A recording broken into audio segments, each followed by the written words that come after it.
Hello ಎಲ್ರಿಗೂ ನಮಸ್ಕಾರ. Welcome back to my YouTube channel. Last ಭಾನುವಾರ ಪಲ್ಸ್ ಪೋಲಿಯೋ ಇತ್ತು, ಅದಕ್ಕೆ ಅಂತ ತಿಂಡಿ ಎಲ್ಲ ಮುಗಿಸಿ ಪೋಲಿಯೋ ಹಾಕ್ಸ್ಕೊಂಬರೋಣ ಅಂತ ಹೊರಡೋ ಅಷ್ಟರಲ್ಲಿ 12 ಗಂಟೆ ಆಗಿತ್ತು.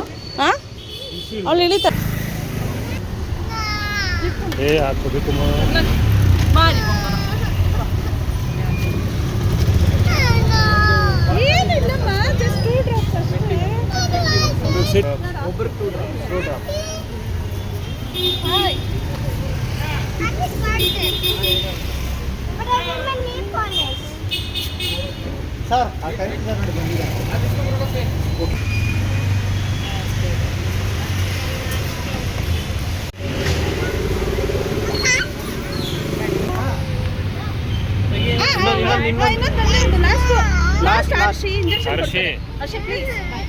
ಇಂಜೆಕ್ಷನ್ ಹಾಕ್ಲಾ?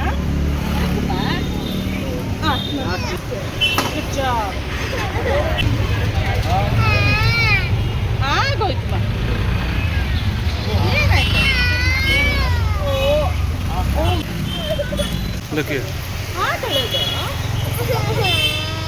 ಏನಾಯ್ತು? ಅವಳಿಗೊಂಥರ ಟೇಸ್ಟ್ ಹೋಗ್ಬಿಟ್ಟಿದೆ.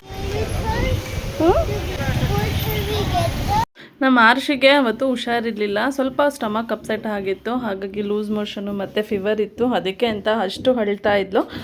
ಅಂದರೆ ಅದು ಅವಳಿಗೆ ಹುಷಾರಿರ್ಲಿಲ್ವಲ್ಲ, ಅದಕ್ಕೆ ಡಾಕ್ಟ್ರ್ ಹತ್ರ ಕರ್ಕೊಂಬಂದ್ಬಿಟ್ಟಿದ್ದಾರೆ ಅಂತ ಅವಳು ಫುಲ್ಲು ಒಂಥರ ನಂಗೆ ಬೇಡ ಅಂತ ಭಯ ಪಡ್ತಾಯಿದ್ಲು. ಲಾಸ್ಟ್ ಟೈಮೆಲ್ಲ ಹಾಕ್ಸ್ಬೇಕಾದ್ರೆ ನೀಟಾಗಿ ಹಾಕ್ಸ್ಕೊಂಡಿದ್ಲು, ಈ ಸಲನೇ ಸ್ವಲ್ಪ ಹತ್ತಿದ್ದವಳು. ಜಂಕ್ ತಿಂದು ಜಂಕ್ ಫುಡ್ ತಿಂದಂಗೆ ಆಗಿರೋದು. ಅಲ್ಲಿಂದ ಹೊರಟು ಇಲ್ಲಿ ಒಂದು ಹೋಲ್ಸೇಲ್ ಶಾಪ್ ಹತ್ರ ಬಂದ್ವಿ, ಯಾಕಂದರೆ ನನಗೆ ರಾಗಿ ಬೇಕಿತ್ತು, ಇಲ್ಲಿ ಸಿಗುತ್ತೇನೋ ಅಂತ ನೋಡೋಣ ಅಂತ ಬಂದಿದೆ. ಹಾಗೆ ಮಟನ್ ತೊಗೊಳಕ್ಕೆ ಅಂತ ಹೋಗಿದ್ವಿ, ಅಲ್ಲಿ ಫ್ರೆಶ್ ಆಗಿ ಬ್ಲಡ್ ಇದೆ ಅಂತ ಹೇಳಿದ್ರು, ಅದಕ್ಕೆ ಅದನ್ನು ತೊಗೊಂಡು ಬಂದ್ವಿ. ಮಟನ್ನು ಬ್ಲಡ್ ತೊಗೊಂಡು ಬಂದು ಮನೇಲಿ ಇಟ್ಬಿಟ್ಟು ಸ್ವಲ್ಪ ಹೆಸರು ಕಾಳು ಕೂಡ ನೆನೆಸಿದ್ದೆ, ಅದಕ್ಕೆ ಬೇಕಾಗುತ್ತೆ ಅಂತ. ನಾನು ಒಂದು ಪಾತ್ರೆಯಲ್ಲಿ ನೀರು ಇಟ್ಬಿಟ್ಟು ಅದ್ರ ಮೇಲೆ ಇಟ್ಟಿದ್ದೀನಿ, ಯಾಕಂದರೆ ನಾವು ಇನ್ನೂ ಮತ್ತೆ ಹೊರಗಡೆ ಬರಬೇಕಿತ್ತು. ಅದನ್ನ ಮನೇಲಿ ಇಟ್ಬಿಟ್ಟು ಮತ್ತೆ ಇನ್ನೊಂದು ಸ್ವಲ್ಪ ಶಾಪಿಂಗ್ ಇತ್ತು, ಹೋಗಿ ಬರೋಣ ಅಂತ ಮತ್ತೆ ಬಂದ್ವಿ. ಅಷ್ಟರಲ್ಲಿ ಇರುವೇನಾದ್ರು ಬಂದ್ಬಿಡುತ್ತೆ, ಫ್ರಿಜ್ಜಲ್ಲಿ ಇಡೋದು ಬೇಡ ಅಂತ ಹೇಳ್ಬಿಟ್ಟು ಆ ರೀತಿ ಇಟ್ಟಿದ್ದೆ. ಸ್ಲೀಪಿಂಗ್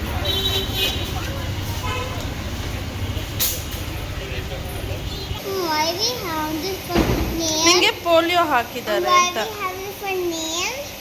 ಏನು ಅದು? ನಿಂಗೆ ಪೋಲಿಯೋ ಡ್ರಾಪ್ಸ್ ಹಾಕ್ಸಿದ್ದಾರೆ ಅಂತ. ರಿಲಯನ್ಸ್ ಮಾರ್ಟಿಂದ ಬಂದ ತಕ್ಷಣವೇ ಅಡುಗೆ ಕೆಲಸ ಮುಗಿಸ್ಕೊಂಬಿಡೋಣ ಅಂತ ಅಡುಗೆ ಮಾಡ್ಕೊಳ್ತಾ ಇದ್ದೆ. ಅಲ್ಲಿ ಮಟನ್ ಎಲ್ಲ ಕೂಗ್ಸಿಟ್ಕೊಂಡೆ. ಇನ್ನು ಬ್ಲಡ್ ಇತ್ತಲ್ವ, ಅದನ್ನ ಒಂದು ಸ್ವಲ್ಪ ನೀರು ಹಾಕ್ಬಿಟ್ಟು ಅದಕ್ಕೆ ಉಪ್ಪು ಅರಿಶಿನ ಹಾಕ್ಬಿಟ್ಟು ಈ ರೀತಿ ಬೇಯಿಸಿಟ್ಕೊಂಡಿದ್ದೀನಿ. ಬೇಯಿಸಿದಾದ್ಮೇಲೆ ಆ ನೀರೆಲ್ಲ ಬಗ್ಗಿಸ್ಬಿಟ್ಟು ಮತ್ತೆ ಇನ್ನೊಂದೆರಡು ಸಲ ನೀರು ಹಾಕ್ಬಿಟ್ಟು ಸ್ವಲ್ಪ ತೊಳ್ಕೊಂಡು ಎತ್ತಿಟ್ಕೊಂಡಿದ್ದೀನಿ. ಇವಾಗ ಅದನ್ನೆಲ್ಲ ಕಟ್ ಮಾಡ್ಕೊಬೇಕು. ಕಟ್ ಮಾಡ್ಕೊಬೋದು, ಇಲ್ಲಾಂದರೆ ಕೈಯಲ್ಲಿ ಪುಡಿ ಮಾಡ್ತೀವಿ ಅಂದರೆ ಆ ರೀತಿನಾದ್ರು ಮಾಡ್ಕೊಳ್ಬೋದು. ನಾನು ಕಟ್ ಮಾಡಿ ಹಾಕ್ತಾ ಇದ್ದೀನಿ. ಇವಾಗ ಮಧ್ಯಾಹ್ನ ಬೇರೆ ಊಟ ಮಾಡಿರಲಿಲ್ಲ. ನಮ್ಮ ಮನೇಲಿ ರಜಾ ಇದ್ದರೆ ಸ್ವಲ್ಪ ಎದ್ದೊಳೋದು ಲೇಟ್ ಆಗುತ್ತಲ್ವ, ಹಾಗಾಗಿ ಬ್ರಂಚ್ ಥರ ಮಾಡ್ಕೊಂಬಿಡ್ತೀವಿ. ಆ ಕಡೆ ಬ್ರೇಕ್ಫಾಸ್ಟ್ ಅಲ್ಲ, ಈ ಕಡೆ ಲಂಚ್ ಅಲ್ಲ, ಮಧ್ಯದಲ್ಲಿ ತಿನ್ಕೊಳ್ತೀವಿ. ಇನ್ನು ಮಧ್ಯಾಹ್ನ ಏನೂ ಮಾಡಿಲ್ಲ, ಅದಕ್ಕೆ ಇನ್ನು ಬೇಗ ಅಡುಗೆ ಮಾಡಿಬಿಟ್ಟು ಬೇಗ ಊಟ ಮುಗಿಸ್ಬಿಡೋಣ ಅಂತ ಮಾಡ್ತಾಯಿದ್ದೆ. ಇವಾಗ ನಾನು ಯಾವ ರೀತಿ ಬ್ಲಡ್ ಫ್ರೈನ ಸಿಂಪಲ್ಲಾಗಿ ಮಾಡ್ತೀನಿ ಅನ್ನೋದನ್ನ ನಿಮ್ಮೊಂದಿಗೆ ಶೇರ್ ಮಾಡ್ತಾ ಇದ್ದೀನಿ. ಮೊದಲು ಒಂದು ಬಾಣಲೆಗೆ ಇಟ್ಕೊಂಡು ಅದಕ್ಕೆ 1-2 ಚಮಚ ಆಗೋಷ್ಟು ಎಣ್ಣೆ ಹಾಕ್ಕೊಂಡು, ಎಣ್ಣೆ ಕಾದಿದ ಮೇಲೆ ಅದಕ್ಕೆ ಸ್ವಲ್ಪ ಕರ್ಬೇವಿನ ಸೊಪ್ಪು ಹಾಗೆ 2 ಹಸಿಮೆಣಸಿನಕಾಯಿ ಕಟ್ ಮಾಡಿ ಹಾಕ್ಕೊಂಡಿದ್ದೀನಿ. ಅದರೊಟ್ಟಿಗೆ 1 ಈರುಳ್ಳಿನ ಕಟ್ ಮಾಡಿ ಹಾಕ್ಕೊಳ್ತಾ ಇದ್ದೀನಿ. ಇವಾಗ ಇದಿಷ್ಟನ್ನು ಸ್ವಲ್ಪ ಹೊತ್ತು ಫ್ರೈ ಮಾಡ್ಕೋಬೇಕು. ಈರುಳ್ಳಿ ಸ್ವಲ್ಪ ಫ್ರೈ ಆಗಿದ್ದಾದಮೇಲೆ ನಾನು ಒಂದು ಅರ್ಧ ಚಮಚ ಆಗೋಷ್ಟು ಶುಂಠಿ ಬೆಳ್ಳುಳ್ಳಿ ಪೇಸ್ಟ್ನ ಹಾಕ್ಕೊಳ್ತಾ ಇದ್ದೀನಿ. ನಾನು ಇವತ್ತು ಮಸಾಲೆ ಎಲ್ಲ ಸ್ವಲ್ಪ ಕಮ್ಮಿ ಹಾಕ್ಕೊಳ್ತಾ ಇದ್ದೀನಿ, ಜಾಸ್ತಿ ಹಾಕ್ಕೊಳ್ತಾ ಇಲ್ಲ.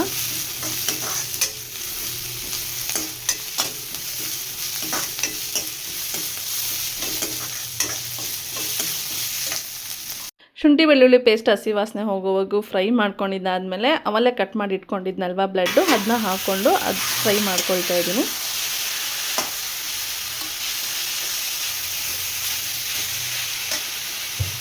ಇವಾಗ ಸ್ವಲ್ಪ ಅರಿಶಿನ ಹಾಕ್ಕೊಳ್ತಾ ಇದ್ದೀನಿ, ಜೊತೆಗೆ ರುಚಿಗೆ ತಕ್ಕಷ್ಟು ಉಪ್ಪು ಹಾಕ್ಕೊಳ್ತಾ ಇದ್ದೀನಿ. ನಾನು ಬೇಯಿಸ್ಬೇಕಾದ್ರೆ ಉಪ್ಪು ಹಾಕಿದ್ದೆ, ಅದಕ್ಕೆ ನೋಡ್ಕೊಂಡು ಹಾಕ್ಕೋಬೇಕಾಗತ್ತೆ ಉಪ್ಪು.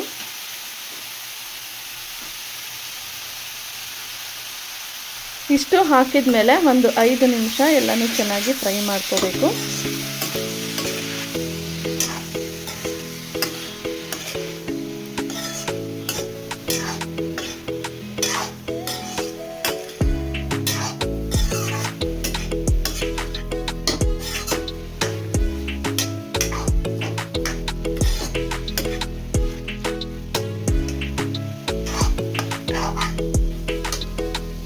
ಇವಾಗ ನಾನು ಇದಕ್ಕೆ ಸ್ವಲ್ಪ ಮಸಾಲ ಹಾಕ್ಕೊಳ್ತಾ ಇದ್ದೀನಿ. ಈ ಮಸಾಲ ನಾನು ಮಟನ್ ಸಾಂಬಾರಿಗೆ ಅಂತ ರುಬ್ಬಿಟ್ಕೊಂಡಿದ್ದೆ, ಅದನ್ನೇ ಒಂದು 2 ಚಮಚ ಆಗೋಷ್ಟು ಮಸಾಲ ಹಾಕ್ಕೊಳ್ತಾ ಇದ್ದೀನಿ. ಇದು ಬೇಡ ಅಂದರೆ ಇವಾಗ ಇದಕ್ಕೆ ಧನಿಯಾ ಪುಡಿ, ಚಿಲ್ಲಿ ಪೌಡರು, ಗರಂ ಮಸಾಲ ಅದನ್ನು ಕೂಡ ಹಾಕ್ಕೊಂಡು ಫ್ರೈ ಮಾಡ್ಕೋಬೋದು.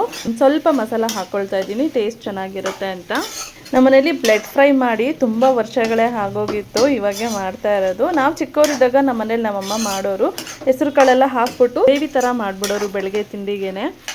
ಇವಾಗ ನಾನು ಇದಕ್ಕೆ ಒಂದು ಅರ್ಧ ಕಪ್ ಆಗೋಷ್ಟು ಹೆಸರು ಕಾಳನ್ನ ಬೇಯಿಸಿಟ್ಕೊಂಡಿದ್ದೆ, ಅದನ್ನ ಸೇರಿಸ್ಕೊಳ್ತಾ ಇದ್ದೀನಿ. ಹೆಸರು ಕಾಳು ಹಾಕಿದ್ರೆ ಟೇಸ್ಟು ಚೆನ್ನಾಗಿರುತ್ತೆ.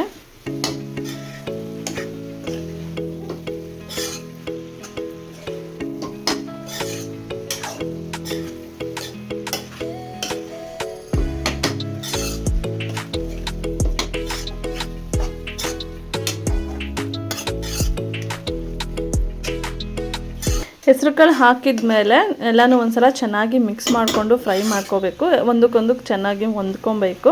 ನಾನು ಆಲ್ರೆಡಿ ಮಟನ್ನ ಕೂಗಿಸ್ಕೊಂಡಿದ್ದೆ 1-2 ಕೂಗು. ಇವಾಗ ಅದಕ್ಕೆ ಮಸಾಲ ಹಾಕ್ಬಿಟ್ಟು ಇನ್ನೊಂದೆರಡು ಕೂಗಿಸಿದ್ರೆ ಮಟನ್ ಸಾಂಬಾರು ರೆಡಿ ಆಗುತ್ತೆ. ಆ ಕಡೆ ಬ್ಲೆಡ್ ಫ್ರೈನೂ ರೆಡಿ ಆಗುತ್ತೆ. ಅದೆಲ್ಲ ಆದಮೇಲೆ ಅನ್ನ ಆಲ್ರೆಡಿ ಆಗಿದೆ, ಇನ್ನೊಂದು ಕಡೆ ಮುದ್ದೆಗೆ ಇಟ್ಬಿಟ್ರೆ ಮುದ್ದೆನೂ ರೆಡಿ ಆಗುತ್ತೆ.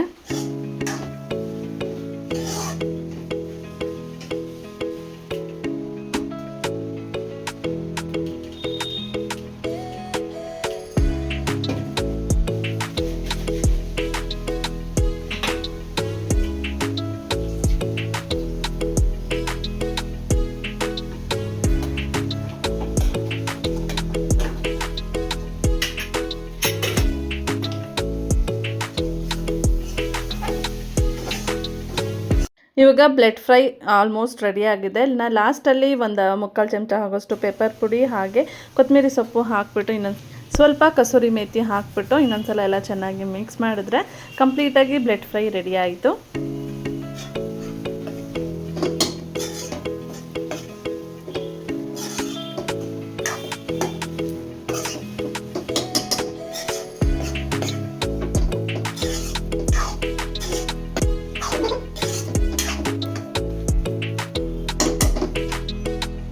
ನೋಡಿ, ಈ ರೀತಿಯಾಗಿ ನಾನು ಸಿಂಪಲ್ಲಾಗಿ ಬ್ಲೆಡ್ ಫ್ರೈ ಮಾಡಿದ್ದೀನಿ. ಟೇಸ್ಟು ತುಂಬ ಚೆನ್ನಾಗಿತ್ತು. ನೀವೊಂದ್ಸಲ ಟ್ರೈ ಮಾಡಿ ಹೇಗಿತ್ತು ಅಂತ ಹೇಳಿ. ಬ್ಲೆಡ್ ಫ್ರೈ ಇವಾಗ ಟೇಸ್ಟ್ ಮಾಡಿ ನೋಡ್ತೀನಿ ಹೇಗೆ ಬಂದಿದೆ ಅಂತ.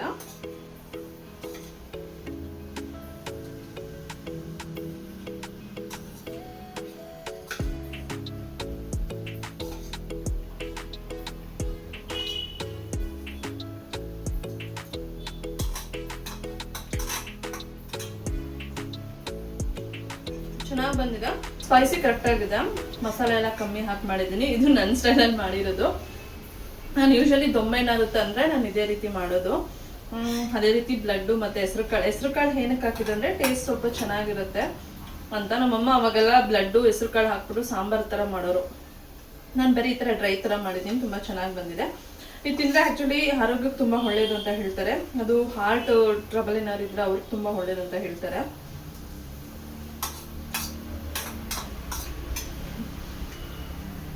ಇದು ಆ್ಯಕ್ಚುಲಿ ನಮ್ಗೆ ಮಟನ್ ತೊಗೊಂಬರಕ್ಕೆ ಹೋಗಿದ್ವಿ, ಅಲ್ಲಿ ಫ್ರೆಶ್ ಆಗಿ ಬ್ಲಡ್ ಇತ್ತು. ನೋಡ್ಬಿಟ್ಟು ಶಂಕರ್ ತೊಗೊಂಡಿದ್ದಾರೆ. ನಮ್ಗೆ ತೊಗೋಬೇಕಂತ ಏನೋ ಹೋಗಿರ್ಲಿಲ್ಲ, ಮಧ್ಯಾಹ್ನ ಹೋಗಿದ್ವಲ್ಲ ಮಟನ್ ತೊಗೊಬರೋಣ ಅಂತ, ಅವಾಗ ಸಿಕ್ತಿದ್ದು. ಈ ಬ್ಲೆಡ್ ಫ್ರೈನ ಒಬ್ಬೊಬ್ಬರು ಒಂದೊಂದು ರೀತಿ ಮಾಡ್ತಾರೆ. ಕೆಲವರು ಏನು ಮಾಡ್ತಾರೆ ಅಂದರೆ ಬ್ಲೆಡ್ ತೊಗೊಂಬಂದಿರ್ತಾರಲ್ವ, ಅದನ್ನೇ ಸ್ವಲ್ಪ ನೀರಾಕಿ ತೊಳೆದ್ಬಿಟ್ಟು ಹಾಗೆ ಡೈರೆಕ್ಟಾಗಿ ಹಾಕ್ಬಿಡ್ತಾರೆ. ಅದಷ್ಟು ಚೆನ್ನಾಗಿರಲ್ಲ. ರೀತಿ ಬೇಯಿಸ್ಕೊಂಡು ಅದ್ರ ಮೇಲೆಲ್ಲ ನೊರೆ ಥರ ಬರುತ್ತೆ, ಅಂದರೆ ಅದು ಗಲೀಜದು. ಅದನ್ನೆಲ್ಲ ಚೆಲ್ಬಿಟ್ಟು ಈ ರೀತಿ ಕಟ್ ಮಾಡ್ಕೊಂಡು ಮಾಡಿದ್ರೇ ಸ್ವಲ್ಪ ಹೆಲ್ತಿಗೂ ಒಳ್ಳೆಯದು. ಹಾಗೆ ಇದರಿಂದ ಕೊಲೆಸ್ಟ್ರಾಲು ಕೂಡ ಜಾಸ್ತಿ ಆಗುತ್ತೆ ಅಂತ ಹೇಳ್ತಾರೆ, ನೋಡ್ಕೊಂಡು ತಿನ್ನಬೇಕು. ಇನ್ನು ಆರೋಗ್ಯಕ್ಕೆ ಒಳ್ಳೆಯದು ಅಂತಲೂ ಹೇಳ್ತಾರೆ. ಆರೋಗ್ಯಕ್ಕೆ ಒಳ್ಳೆಯದು ಅಂತ ಅತಿಯಾಗಿ ತಿನ್ನಕ್ಕೆ ಹೋಗಬಾರ್ದು, ಮಿತವಾಗಿ ತಿಂದರೆ ಎಲ್ಲನೂ ಒಳ್ಳೆಯದು. ಅತಿ ಆದರೆ ಅಮೃತನೂ ವಿಷ ಅಂತ ಹೇಳ್ತಾರಲ್ವ, ಹಾಗೆ. ಇನ್ನು ಹೆಸರು ಕಾಳು ಸ್ವಲ್ಪ ಜಾಸ್ತಿನೇ ನೆನೆಸಿದ್ದೆ, ಅದು ಫ್ರೈಗೆ ಎಷ್ಟು ಬೇಕಷ್ಟು ತೊಗೊಂಡು ಇನ್ನು ಮಿಕ್ಕಿದ ಕಾಳನ್ನ ಮೊಳಕೆ ಕಟ್ಬಿಡೋಣ ಅಂತ ಹೇಳಿಬಿಟ್ಟು ಮೊಳಕೆ ಕಟ್ಟಿ ಎತ್ತಿಟ್ಕೊಳ್ತಾ ಇದ್ದೆ. ಇನ್ನು ಮಧ್ಯಾಹ್ನನೇ ಪಾತ್ರೆಗಳೆಲ್ಲ ತೊಳೆದಿಟ್ಟಿದ್ನಲ್ವ, ಅದನ್ನೆಲ್ಲ ಹಾಗೆ ಜೋಡಿಸ್ಕೊಂಡು ಕೆಲಸ ಮಾಡ್ಕೊಳ್ತಾ ಇದ್ದೆ. ಅಡುಗೆ ಮಾಡ್ತಾನೆ ಕೆಲವೊಂದು ಕೆಲಸ ಮುಗಿಸ್ಕೊಂಡ್ರೆ ನಮಗೂ ಈಸಿ ಆಗುತ್ತೆ. ಇನ್ನು ಹಾಗೆ ಇನ್ನು ಸ್ವಲ್ಪ ಇವಾಗ ಅಡುಗೆ ಮಾಡಿದ ಪಾತ್ರೆಗಳಿತ್ತು, ಹಾಗೆ ತೊಳ್ಕೊಳ್ತಾ ಇದ್ದೆ. ಅದನ್ನು ಇನ್ನೊಂದು ಕಡೆ ಮುದ್ದೆಗೆ ಇಟ್ಟಿದ್ದೀನಿ. ಮುದ್ದೆ ಆಗೋಷ್ಟರಲ್ಲಿ ಎಷ್ಟಾಗುತ್ತೆ ಅಷ್ಟು ಪಾತ್ರೆ ತೊಳ್ಕೊಳ್ತಾ ಇದ್ದೀನಿ.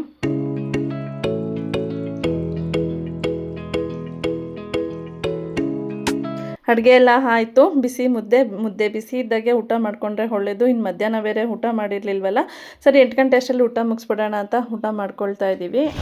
ಇದು ನೋಡಿ ಏನಕ್ಕೆ ಬೀಳ್ಸಿದ್ದು. ಅಪ್ಪ ಎಲ್ಲ ಹೋಗ್ತಿದ್ದಾರಾ? ಆ ಕಡೆ ಹೋಗ್ತಿದ್ದಾರಾ? ನಡಿ ನೋಡೋಣ, ನಡಿ.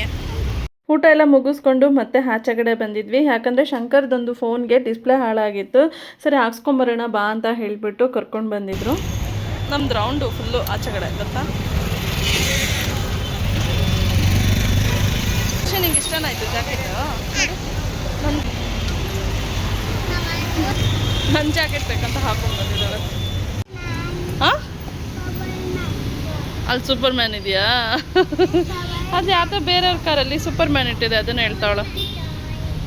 ಹಾಂ, ಪವರ್ ಮ್ಯಾನ್ ಅದು? ಹೌದಾ? ಹಾಗೆ ಡಿಮಾರ್ಟ್ ಹತ್ರ ಬಂದಿದ್ವಿ. ನಮ್ಮ ಮನೆ ಹತ್ರನೇ ಇರೋದ್ರಿಂದ ಆರುಷಿ ನೋಡಿದ್ರೆ ಸಾಕು ಶಾಪಿಂಗ್ ಹೋಗೋಣ ಅಂತ ಹೇಳ್ತಾಳೆ. ಅದಕ್ಕೆ ಅವರಪ್ಪ ಕರ್ಕೊಂಡು ಬಂದರು. ಅಲ್ಲಿ ಕಾರಮ್ಮ, ಆ ಕಡೆ 2 ವೀಲರ್.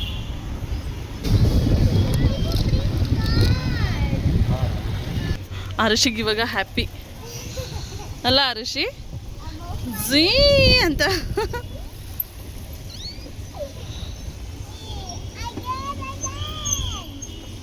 ಏನು ಅಗೇನ್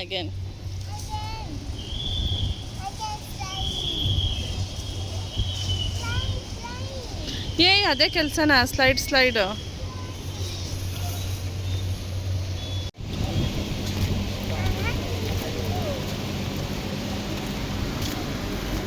ಒಬ್ಳೆ ಎಲ್ಲಿ ಹೋಗ್ತೀಯಾ?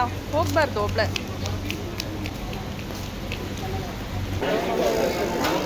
ಬಾಕ್ಸ್ ಬಂದಿದ್ಯಾ ನೋಡೋಣ ಬರೀ. Tiffin box. ಅಪ್ಪ ಎಲ್ಲೋದ್ರು? ಇಲ್ಲೇ ಇರ್ತೀಯಾ? ಆ ಕಡೆ ಬಾಕ್ಸ್ ಹೋಗಿ ನೋಡಿ. ಇಲ್ಲೇ ಇರ್ತೀಯಾ? ಬಾಕ್ಸ್ ನೋಡ್ಕೊ ಬರ್ತೀನಿ. Kashi, where is your hand? ಇದಾಕಿ, ಇದನ್ನೇ ಹಾಕಿ ನೋಡಿ. 30 ಇದು ಅಷ್ಟೇ. ಇದನ್ನ ಹಾಕೊಂಡು ನೋಡು ಪುಟ್ಟ. ಇದಾಕಿ 30 ಇದು. ದೊಡ್ಡದಾಗೋಯ್ತು ಬಿಡಿ ಕೈಯೆಲ್ಲ.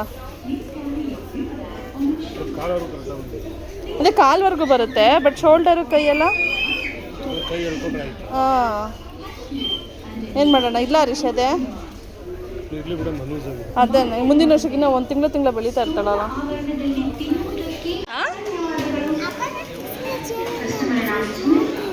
You want that soya sticks? ಏನಕ್ಕೆ ಇಷ್ಟೊಂದಿದು? ನಿಮ್ಮಪ್ಪ ಅಂತೂ ಬರೀ ಜಿಂಕೆ ಹೊತ್ಕೊಂಡ್ಬರ್ತಾರೆ. ಬಾಕ್ಸಿಗೆ ಹಾಕ್ಬೇಕಂತ. ಹರ್ಷಿ, ನೆನ್ನೆಯಿಂದ ಟಮ್ಮಿ ಊಸ್ಟ್ ಆಗಿದೆ. ಮತ್ತೆ ಚಾಕ್ಲೇಟ್ ಎತ್ಕೊಂಡಿದ್ಯಾ? ಹಾಂ, ತರಲೆ.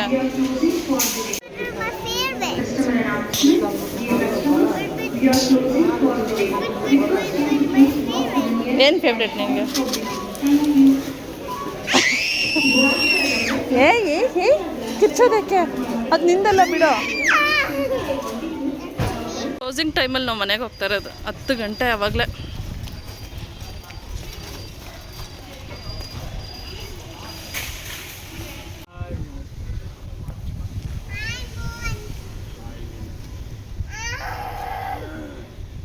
ಏಯ್, ಸುಳ್ಳು ಹೇಳ್ಕೊಡ್ತಾರ. ಎಸ್, ಕರೆಕ್ಟ್ ಮಗ್ನ. You correct Arushi.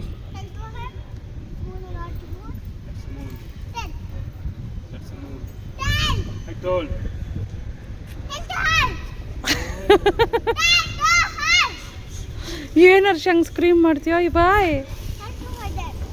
ಹಾಂ,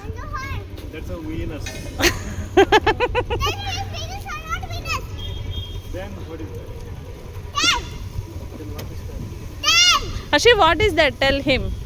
Teach him.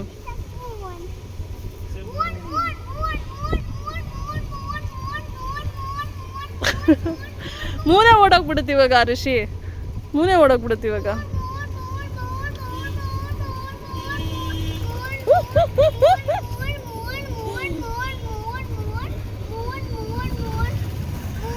ಸಾಕು. ಮೂನ್ ಹೊಟ್ಟೋಯ್ತು.